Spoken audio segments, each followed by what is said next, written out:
You'd be surprised how often the little things give it away.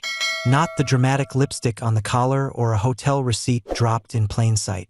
No, most betrayals start with something small. Something stupid, even. In my case, it was the scent. Melissa always smelled like vanilla, soft, warm, familiar. For 14 years, that scent had been the background noise of my life. It clung to the pillows, floated through the bathroom steam, lingered on the collar of my shirts when she hugged me goodbye. It was her signature. Like most men, I didn't think much about it until it wasn't there. The first time I noticed the lavender, I was pulling her coat from the hallway rack. She was late for brunch with her sister and asked me to grab it while she fixed her makeup. I remember bringing it to her, catching the unfamiliar fragrance, and blinking like someone had turned the sun a different color. "You switch body wash?" I asked casual. She smiled, too wide, too quick. "Oh yeah, they were out of the vanilla at Target. This one's just temporary." But the smell wasn't temporary.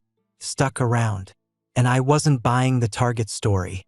Melissa was the kind of woman who'd drive to 3 stores to get her brand. She was loyal to her products, just like I thought she was loyal to me. That was the first shift. A subtle rewiring of my instincts. I didn't jump to conclusions. I'm not that guy. I negotiate million-dollar contracts for a living. My job is to stay cool, observe, read between lines. So I logged it away. Noted it like I would a missed clause in a lease agreement. Then came the other things.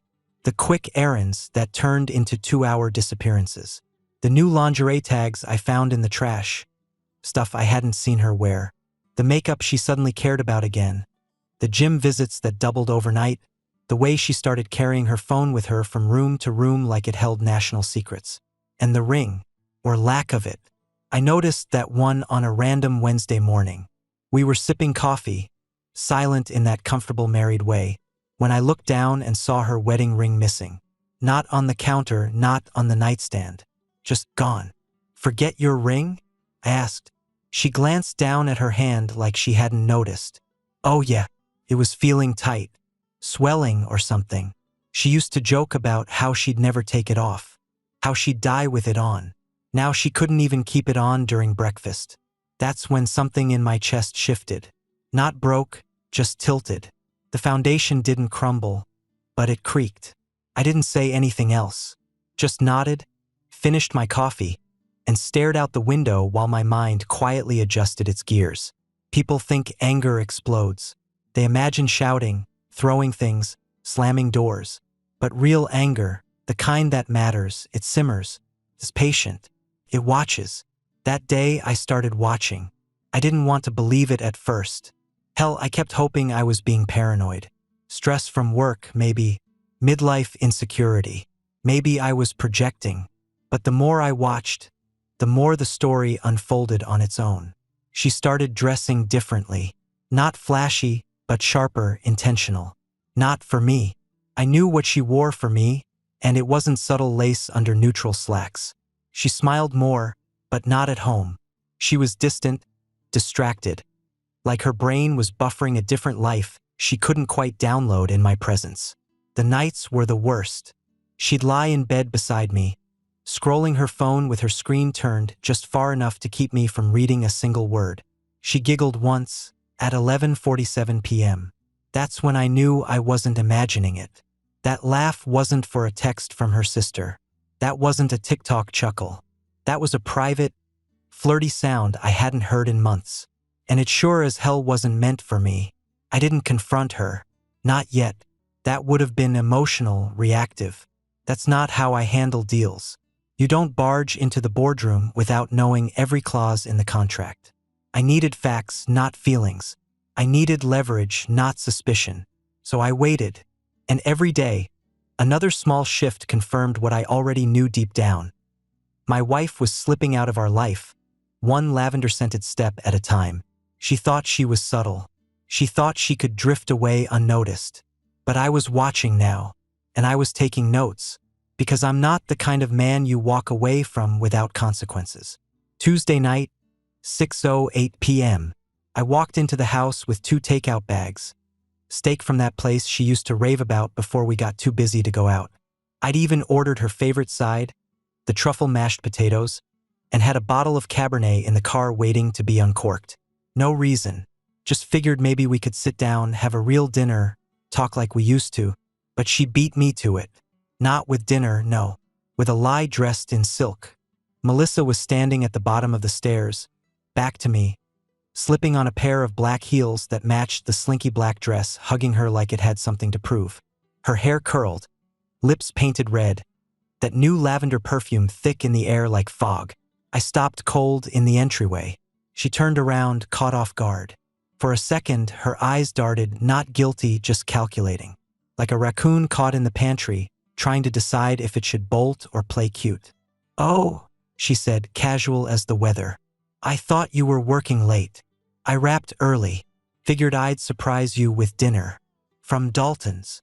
Her eyes softened just enough to make it look like she felt bad, but not enough to mean it. "That's really sweet, James, but I have a book club tonight."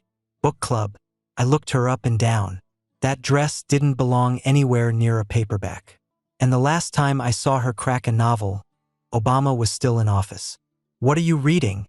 I asked, slipping the bags onto the counter without breaking eye contact. She blinked. "Huh. At book club. What's the book?" "Oh, She reached for her purse like it might hold the answer. "Something new. One of those Colleen Hoover ones, I think. About trauma or something." I nodded slowly. "Sounds deep." She smiled and leaned in to kiss my cheek. Her lipstick left a faint mark I didn't bother to wipe away. "Don't wait up," she said, already halfway to the door. "I won't." She left in a hurry, heels tapping like little gunshots on the hardwood. I watched her taillights disappear down the street while the food on the counter started to cool and the wine stayed corked in the car. I stood there in the kitchen for a long time, staring at the door, hands in my pockets. I didn't feel rage. Not yet. That came later. What I felt was something colder, like snapping into clarity after months of static. She wasn't even trying anymore. That moment, that's when the fog cleared. That's when the fantasy cracked wide open and the truth stood up and waved. She didn't love me, not like before, maybe not at all. And more than that, she thought I was too dumb, too passive, or too in love to see what she was doing right in front of me. I cleaned up the counter, shoved the takeout into the fridge. That wine? I poured a glass and sat in the backyard under the porch light, thinking. Not about revenge. Not yet. Just about reality. That woman didn't go to the book club. She went somewhere dressed to impress. Somewhere she could laugh freely without worrying who might see her. Somewhere she didn't have to pretend she was still married to a man she'd already mentally buried. The thing is, I'm not the type to chase people. If you don't want to stay, I won't beg. But I sure as hell won't let you lie to my face and expect me to play dumb. That night, I made a decision. Not loud or dramatic, just silent and final. No more wondering. No more guessing. No more benefit of the doubt. If she wanted out, I'd hold the door. But first, I wanted the truth. I didn't need her confession. I'd get it my own way. Quiet, clean, ironclad. Because when a man like me stops asking questions, he's already decided he doesn't need the answers. There's a reason I'm good at commercial real estate. I know how to read people, spot cracks in the drywall and the story, and never sign a contract without leverage. Marriage used to be the one place I didn't need leverage. That was the mistake. By Wednesday, 2 days after the book club, I started laying groundwork. Not for a fight. Not yet. I wasn't going to shout, demand answers, or scroll through her phone like a teenager. I was going to build a file. First call was to Derek Mayfield, old college buddy, ex-Marine. Runs a boutique security and surveillance firm out of a converted mechanic's garage on the edge of town. The kind of place you walk into and walk out knowing things you wish you didn't. "Need eyes on someone?" he said when I called. "No," I said. "I need eyes in something. My house." Derek didn't ask questions. We met at his office that same night. He handed me a black duffel like he was giving me a set of tools. 3 pinhole cameras. Wi-Fi enabled. Motion activated. 2 with mics. 1 with thermal for low light. "You want a GPS tag too?" "Not yet," I said. Let's keep it domestic. He gave me a long look. You sure you want to see what you're gonna see? I'm sure I don't want to not see it. Back at the house, I waited until Friday morning. Melissa had her usual yoga/latte ritual that took about 90 minutes. That was my window. She left in her leggings and full face of makeup. I didn't comment, just kissed her cheek and wished her a good workout. She smiled, that same smile she'd been practicing for someone else. Then she was gone. I moved fast. Bedroom first, camera tucked in the air vent near the dresser. Covered the red light with electrical tape. One in the living room, hidden in a fake smoke detector. Last one in the kitchen, magnet mounted under the top cabinet above the sink. Angled down toward the bar stools, she never sat at alone anymore. I tested the feeds. Crisp, clean, synced to an encrypted app on my work laptop. It was perfect, cold, surgical, like setting bait in a trap and knowing the fox is already sniffing. Melissa came home smiling. She didn't suspect a thing. Not even when I offered to make dinner and kept the conversation light. I was done looking suspicious. I was done playing the concerned husband. Now I am a technician, recording data. And the data came fast. Friday night, she told me she was going out with Tasha, her work friend. Dinner and drinks. Just the girls, she said, slipping into a short burgundy dress and a pair of heels I hadn't seen before. She kissed me goodbye like a politician. Not affection, just optics. I watched the feed from my laptop. She was back home by midnight, alone, but her phone buzzed all night. She scrolled, giggled once, and poured herself a second glass of wine, one hand still on her phone, smiling at it. She didn't sleep in our bed that night. Claimed she fell asleep on the couch watching a documentary. I didn't press. Let her think I was clueless. That weekend, she was sweeter than usual. Like she could sense I drifted but didn't know why. She made breakfast Sunday, cleaned the garage, asked about my parents. I nodded through it all, polite and unbothered. Let her cook. Let her play wife again. But I was already filing mental folders. Every alibi, every story, every shift in mood and clothing. This wasn't about catching her in the act. Not anymore. It was about understanding the new rules of the game she'd chosen to play. I wasn't in a marriage. I was in a performance. And now I was backstage, pulling ropes and watching how the sets moved. By the end of the weekend, I had 5 hours of footage. None of it is criminal. None of it scandalous. But all of it off. Half-truths layered over patterns she thought I'd never track. She had no idea I was building a case. Piece by piece. Not for court, not yet. But for me. For closure. For clarity. For firepower if the time came to make it real. You don't accuse a person like Melissa. She'd spin it. Cry. Call me paranoid, insecure, controlling. No. If I was going to war, I wanted footage, timestamps, receipts. I wanted her to know when the moment came that I didn't just suspect. I knew. You know that moment when suspicion turns into certainty?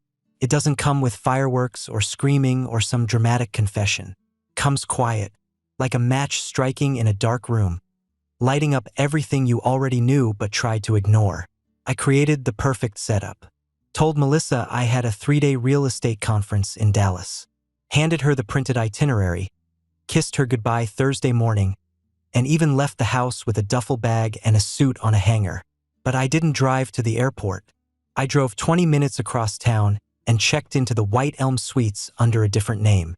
Corner room, blackout curtains, high-speed Wi-Fi. I opened my laptop, launched the surveillance feed, and waited. Thursday was normal, just her alone.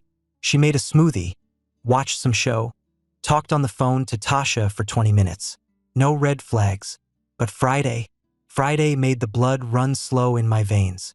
I was up early, coffee in hand, feed rolling, full screen. She puttered around the house most of the morning, texting more than usual. She even danced a little in the kitchen. That kind of mindless, happy dance you only do when you're excited and alone. Then around 2:30 p.m., she went into the bedroom and opened her underwear drawer. That's when I saw it. Red lace. Not the kind of red you buy at Victoria's Secret during a sale. The kind of red that costs more than a steak dinner and says, "This isn't for sleeping." She didn't wear that for me. I'd never seen it.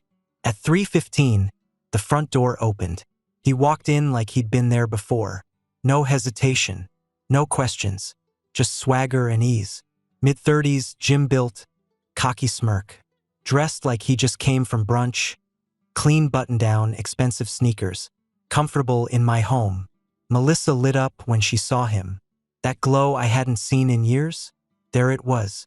She kissed him, laughed, touched his arm like they were on some damn honeymoon. And me? I watched. I didn't rage. I didn't scream. I didn't smash the laptop or punch the drywall. I sat there, jaw clenched, watching the woman I married crawl across the bed in red lace and straddle another man with my sheets bunched under her knees. She didn't love him. That much was clear. It wasn't about love. It was about escape, about attention, about chasing something that made her feel young, wanted, seen. And somewhere along the line, I had stopped being part of that equation. They didn't stay long. An hour, tops. He left first, casual as hell, not even bothering to look around. She stood at the door, barefoot, sipping wine, watching him drive away with that stupid, lazy smile on her face. She thought she was in control. She thought no one knew. I watched her clean up after. She wiped the wine glass, changed clothes, lit a damn candle like she was purifying the air. By the time I would have normally gotten home from Dallas, the house would smell like lavender and lemon, and she'd be in leggings watching Netflix, asking me how my trip went. But I wasn't in Dallas. I was watching her wash her skin clean of another man and pretend nothing ever happened. It's strange, the kind of quiet that settles over you when the truth finally lands. Not anger, not even heartbreak, just precision. I took screenshots, saved the feed, logged the time and date. This wasn't a maybe. This wasn't emotional drifting or some late-night texting. This was physical, naked, documented, and most importantly, real. Now I had what I needed. Not just evidence. Proof. The kind that breaks through denial like a hammer through glass. She thought I was in Dallas, but I was watching her betray everything we built. Every vow, every sacrifice, on a 15-inch screen from room 207 at the White Elm Suites. And when I came home, I wasn't going to ask for explanations. I was going to bring the hammer. By Saturday morning, the fire inside me wasn't rage. It was order. I spent 3 hours in that hotel room going over every frame of the footage.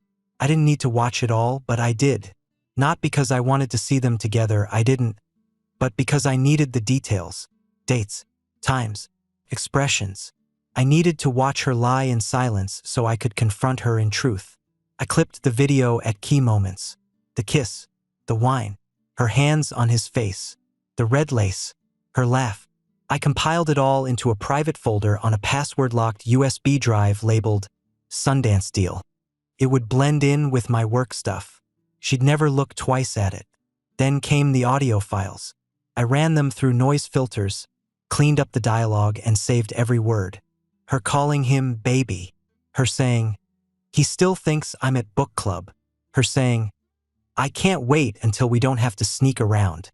My hands didn't shake. My breath stayed calm. I wasn't falling apart. I was constructing the end of her story in my life, brick by brick. Once I had the raw data, I built the binder. Not digital, physical. A clean, black, 2-inch binder. Plastic sleeves. Clear tabs. Labeled timeline, footage, audio, receipts, affair. I printed screenshots with timestamps. I wrote a 1-page summary of each day with known lies and conflicting alibis. I stapled the restaurant charge from our joint card, $168.34 from the wine bar she swore she hated. Her story had holes. My case didn't. She had emotion. I had evidence. And then came the phone call I never thought I'd make. Frank Mathers, Melissa's father, ex-Marine, 2 tours, no nonsense. He raised her to believe in right and wrong, especially when it came to marriage. He respected me, always had, said I reminded him of the men he served with, grounded, decisive, loyal. So I called him. "Hey, Frank, I need you and Joanne to come by the house tomorrow at 2. He paused. Something wrong? Don't ask questions. Just come. Please. Another pause. We'll be there. I hung up. Melissa was in the shower when I returned home. I walked past the fogged-up bathroom door like nothing had happened, like I hadn't watched her dismantle our marriage on video 24 hours earlier. Dallas was great, I called out.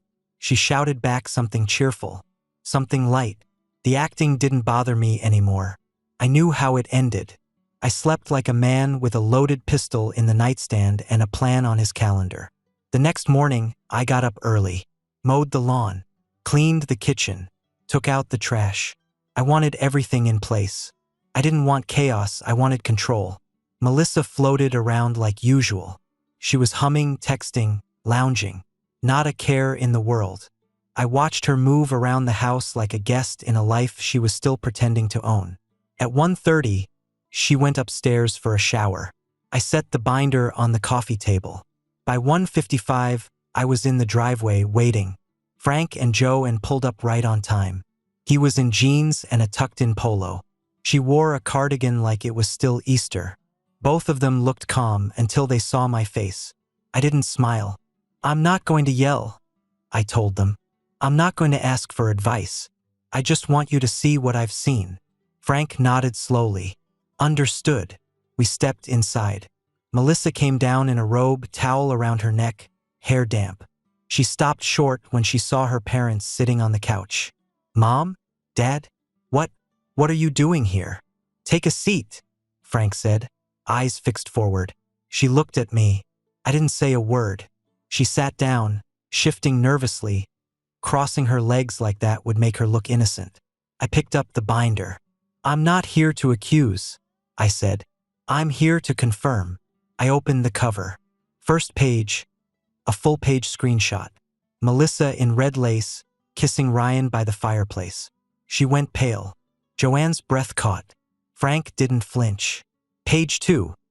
The charge from the wine bar, date stamped, alongside her calendar event titled Girls' Night. Page 3. A transcript of the audio. You still think I'm at book club? Joanne started crying. Soft at first, then shaking. Frank clenched his jaw and stared at his daughter like he didn't recognize her. Melissa whispered, James, please. I raised a hand. Save it. She looked at the binder again, then at me. I can explain. No, I said. You will listen. At 2:31 today, Ryan is going to walk through that door. And when he does, you'll have a choice. Admit what you've done, or lie in front of the only two people who taught you what a promise means. Frank stood. Joanne wiped her face. Melissa's hands trembled. And me? I sat down, arms crossed, and waited for the bell to ring. 2:29 p.m. Melissa was fidgeting on the couch like a child caught stealing candy. Her mother sat beside her, stiff, eyes glassy and wide like she couldn't decide whether to cry or scream.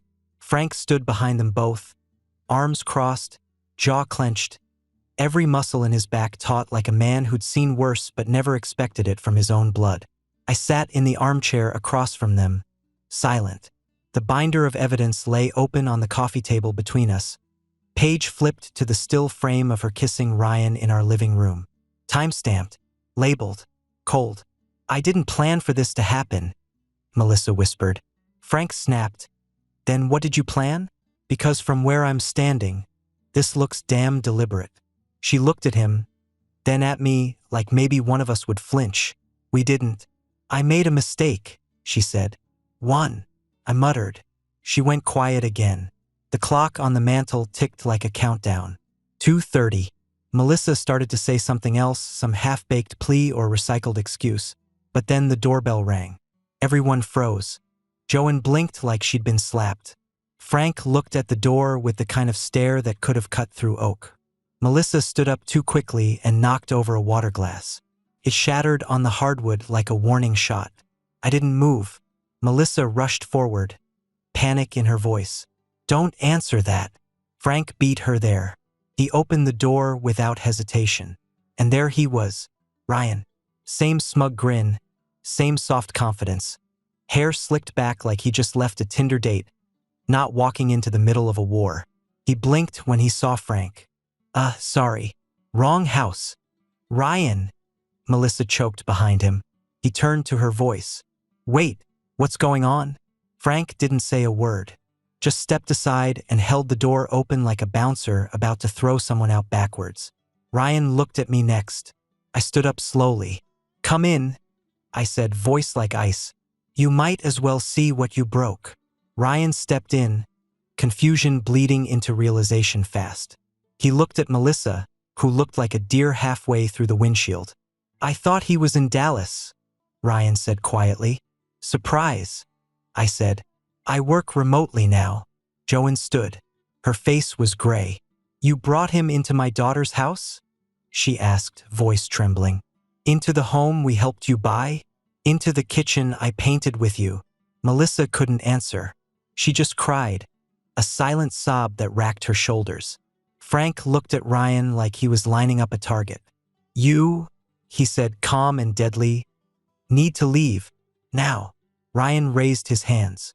Look, I didn't know it was going to be like this. She told me. I don't give a damn what she told you, Frank barked.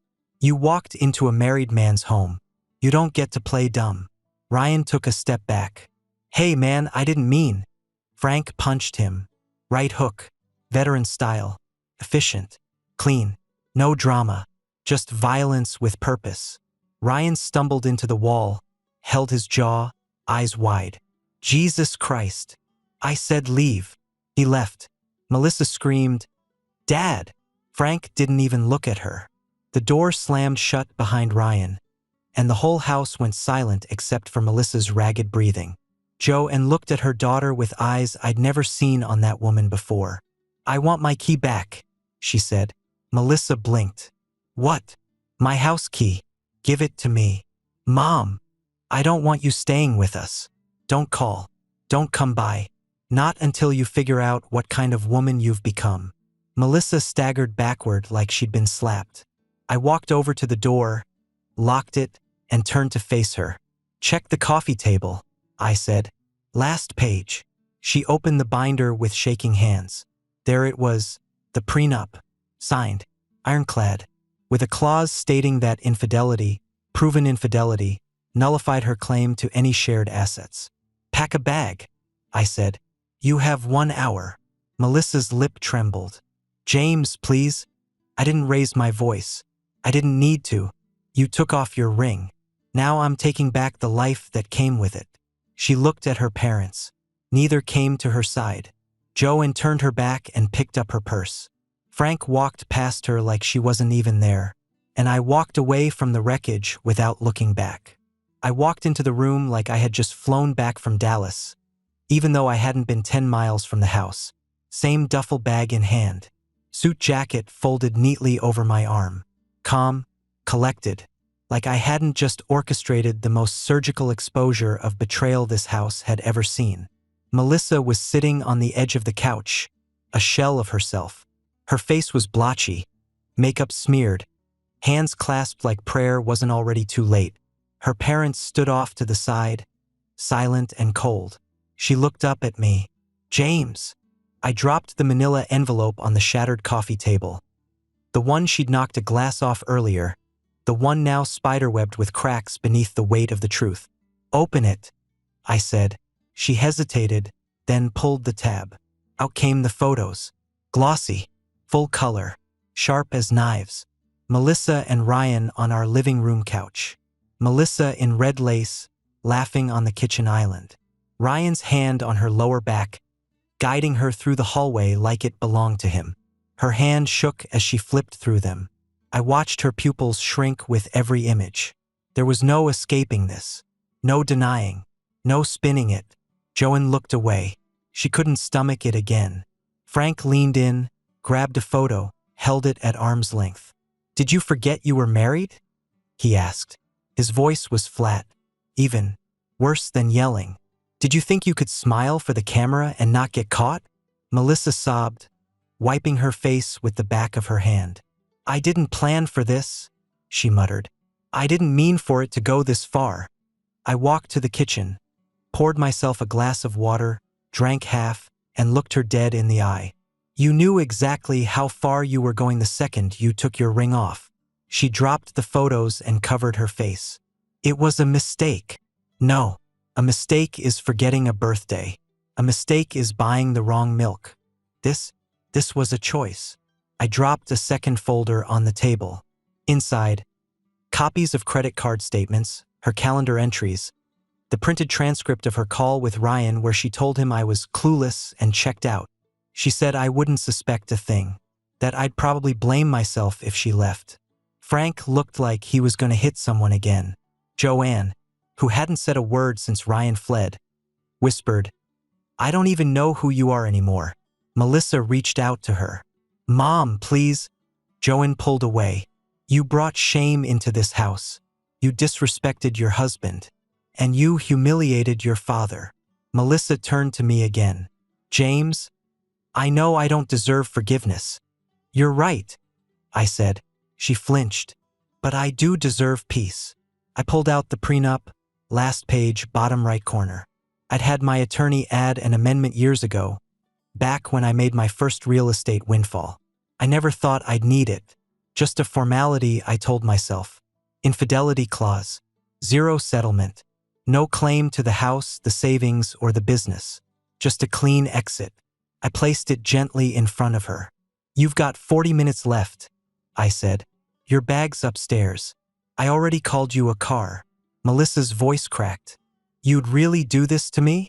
I leaned down, not angry, not loud, just final. "You did it to yourself." Frank looked at his daughter like she was a stranger who just wandered into his home. Joanne wouldn't meet her eyes. And me? I felt nothing. No satisfaction. No vindication. Just relief. The weight was off. The charade was over. She begged in whispers. "James, please, don't do this. I can fix it. We can fix it." I stood up straight. "I'm not a fixer anymore. I'm a finisher." She cried harder. She tried to reach for my hand, but I stepped back. "I'll be outside," I told her parents. Joanne gave me a small nod, eyes full of something close to gratitude. Frank clapped a hand on my shoulder. "You handled this like a man." "I just didn't want to become someone I'd regret," I said. "Too late for her," he muttered. I stepped outside and sat on the porch. The sun was shining. Birds chirped. Across the street, a kid rode his bike in loops, free as the wind. And for the first time in what felt like years, I took a breath that didn't hurt. She was gone by 3:15 p.m. The rideshare pulled away from the curb like it couldn't get out of the neighborhood fast enough. Melissa didn't look back. She kept her head down in the back seat, shoulders hunched, bag on her lap like a child being driven to summer school after a suspension. I didn't watch the whole ride, just long enough to be sure. When the car disappeared down Maple Street, I turned around and shut the front door. The house was still. For a moment, I stood in the hallway, staring at the shoes she left behind. 3 pairs of heels, lined up neatly under the bench. The red ones were missing. Of course they were. Frank stepped into the kitchen first, rolled up his sleeves, looked around like he was ready to strip the walls bare. "All right," he said. "Let's get to it." We didn't speak much. We just moved. Quiet, efficient, tactical. Joanne started upstairs, opening drawers, grabbing hangers. She didn't cry now. Her face had calcified into something colder than grief. It wasn't mourning. It was discipline, like she was cleaning up a mess that embarrassed her on a soul-deep level. I followed Frank into the living room. "Furniture?" he asked. "No," I said, "but that throw blanket she loved. Burn it." He nodded. We grabbed every trace of her. Makeup, photos, hair ties, her stupid laugh, love sign she hung in the hallway. The bathroom drawer she took over. Gone. Her yoga mat. Gone. Perfume bottles. Lingerie she thought she'd hidden in the back of the closet. Every last thing into garbage bags, duct taped shut and stacked on the porch. Frank looked at the wedding photo on the mantel. The one where I was smiling like an idiot in a gray suit while she leaned in. Eyes full of mischief and love and all that sweet poison you only recognize when it's too late. "You want this gone?" he asked. I shook my head. "Leave it." He raised an eyebrow. I want to look at it, I said. Every time I doubt myself. Every time she calls or cries or tries to come back. I want to remember exactly who she used to be and exactly what she threw away. He gave a short nod. Understood. We worked until the sun started slipping low through the living room window. Joanne came downstairs with a final bag in her arms. Her eyes met mine. She didn't say anything, just placed it by the door and dusted her hands off like she was done scrubbing a crime scene. She'll try to come back, she said finally. I know. Joanne walked over to me. Her hands found mine. Cold, worn, still shaking slightly. You didn't deserve this, she said. No one does, I replied. She pulled something from her pocket. A thin silver wedding band. I found it on the nightstand. She placed it in my palm and closed my fingers over it. I don't want it, I said. Doesn't matter. It's yours. I nodded and slipped it into a drawer next to the fireplace, right next to the prenup copy and the binder I hadn't decided whether to burn or keep. By 7 p.m., the house was clean, empty in a new way, not lonely, just cleared, like air after a thunderstorm. Charged, sharp, oddly peaceful. I made coffee while Frank and Joe stood by the door, coats in hand. Thank you, I said. Frank clapped my shoulder. I didn't raise her to be this. I know, I said. And I didn't marry her for who she became. Joanne hugged me, brief, tight, final, like she was passing something to me, strength maybe, or just quiet solidarity. We'll be in touch, she said. I closed the door behind them and stood in the hallway once more. Same floorboards, same walls, different man. She called 6 times that night. The first 2 were angry. The third was desperate. 4th, tears. 5th, apologies. 6th, she didn't say anything, just breathing. I didn't answer, didn't even block her. Not yet. That will come soon. Tonight was for peace. I sat down at the dining room table alone and poured myself a drink. Whiskey. Neat. No noise. No music. Just me and a silence I'd earned.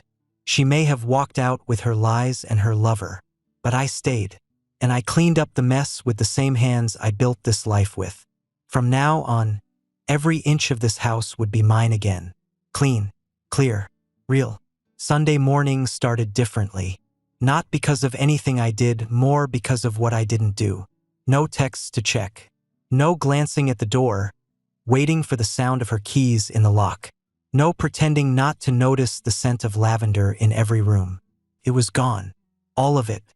Instead, I brewed strong coffee, stepped out onto the back porch in bare feet, and just stood there, breathing. It was cool, quiet, the kind of quiet you don't appreciate until your life's been full of noise you didn't know you were drowning in. I didn't realize how loud Melissa's betrayal had been until she was no longer here to fill every room with it. I walked back inside and grabbed my laptop. The first thing I did was delete the surveillance app and wipe the hidden camera footage. Every last file. I'd already sent the necessary documentation to my lawyer the day before. The rest of it had served its purpose.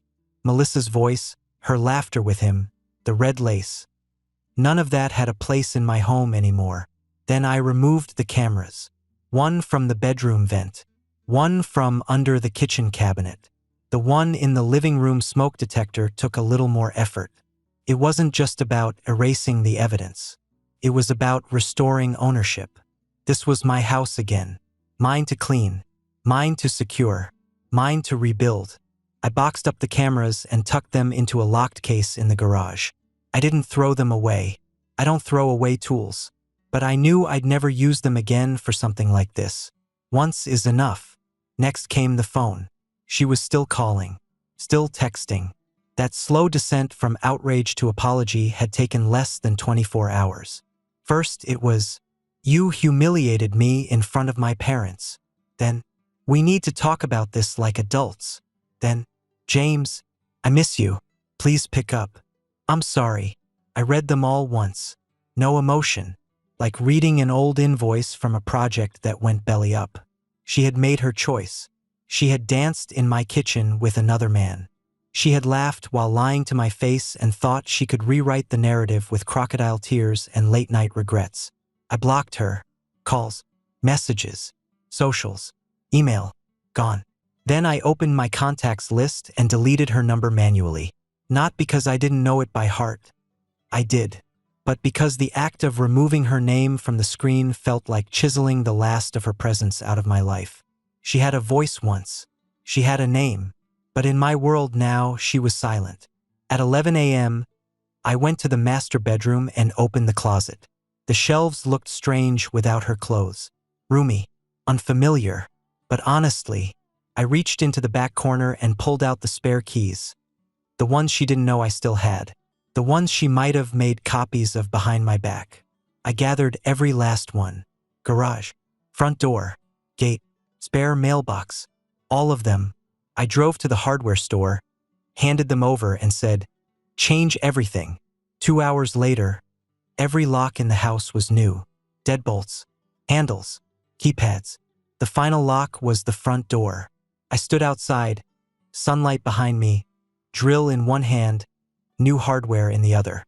I worked slowly, methodical, one screw at a time, one step toward peace, toward reclaiming what she tried to poison. Click. The new bolt slid into place.